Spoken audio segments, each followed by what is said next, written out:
ஒரு காலத்தில் ஒரு தவசி ஒவ்வொரு நாளும் ஒரு நதிக்கரையில் அமர்ந்து, "நீ எதை விரும்புகிறாயோ அதை நீ பெறுவாய், நீ எதை விரும்புகிறாயோ அதை நீ பெறுவாய்" என்று கூவி கூறிக்கொண்டிருப்பார்.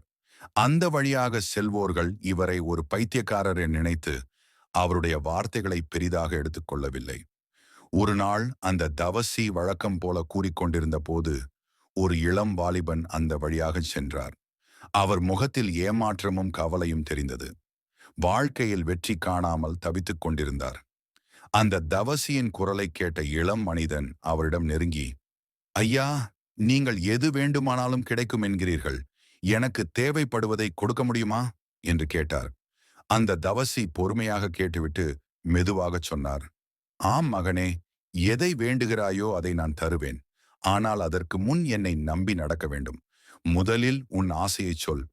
இளம் வாலிபன் சொன்னான், "ஐயா, எனக்கு ஒரே ஒரு ஆசைதான். நான் ஒரு வளமான மனிதனாக வேண்டும். வைரங்கள் மற்றும் முத்துக்களை விற்பனை செய்யும் பெரிய வியாபாரியாக வேண்டும் என்பதே என் கனவு." தவசி சிரித்தபடியே சொன்னார், "உன் ஆசை நிச்சயமாக நிறைவேறும் மகனே. நான் உனக்கு ஒரு வைரம் மற்றும் ஒரு முத்து தருவேன். அதன் மூலம் நீ எத்தனை வைரங்களும் முத்துகளும் உருவாக்க முடியுமோ அவ்வளவும் உருவாக்கிக்கொள்." அன்று அந்த தவசி அந்த இளைஞனின் ஒரு கையில் ஏதோ ஒன்றை வைத்து, "இந்த உலகத்தில் மிகவும் விலை மதிப்புள்ள வைரம் இது. இதை நேரம் என்கிறார்கள். இதை உன் கையில் பதைத்தபடியே பிடித்து வைத்துக்கொள். இதை ஒருபோதும் இழக்காதே. இதன் மூலம் நீ உன் வாழ்க்கையில் எத்தனை வைரங்களும் உருவாக்க முடியும்" என்றார். பிறகு மற்றொரு கையிலும் ஏதோ ஒன்று வைத்து, "இதையும் எடு. இது உலகின் இரண்டாவது விலைமதிப்புள்ள முத்து. இதை அமைதி அல்லது பொறுமை என்கிறார்கள்.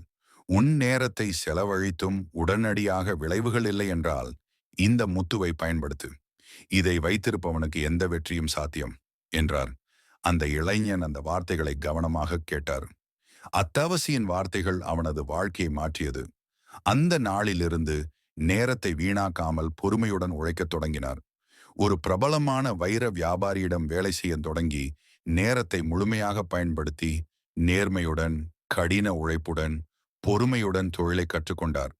சில ஆண்டுகளுக்குள் அவரே ஒரு மிகச்சிறந்த வைரம் மற்றும் முத்து வியாபாரியாக ஆனார். இந்த கதை நமக்கு ஒரு ஆழமான உண்மையை கூறுகிறது. நேரம் மற்றும் பொறுமை என்பவை வாழ்க்கையின் இரு விலை மதிப்புள்ள ரத்தினங்கள். வாழ்க்கையில் நாம் பல கனவுகளை காண்கிறோம். பணம் சம்பாதிக்க, வெற்றி அடைய, ஒரு அர்த்தமுள்ள வாழ்க்கையை உருவாக்க.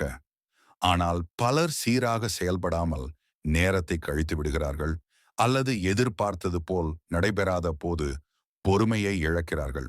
அதுவே அவர்களின் தோல்விக்கு காரணமாகிறது. வெற்றி என்பது அதிசயமாக வரும் ஒன்று அல்ல. அது நேரத்தையும் பொறுமையையும் மதிக்கிறவர்களுக்கு மட்டுமே கிடைக்கும். நேரம் ஒருமுறை சென்றுவிட்டால் திரும்ப கிடைக்காது. ஒவ்வொரு நிமிடமும் ஒரு வாய்ப்பு.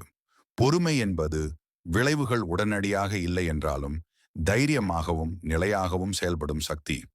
இந்த இரண்டும் சேர்ந்தால்தான் உண்மையான வெற்றிக்கு அடித்தளம் உருவாகிறது. இப்போது உங்கள் கனவுகள் எதுவாக இருந்தாலும் ஒவ்வொரு நாளும் உங்களால் முடிந்ததை முழுமையாகச் செய்யுங்கள்.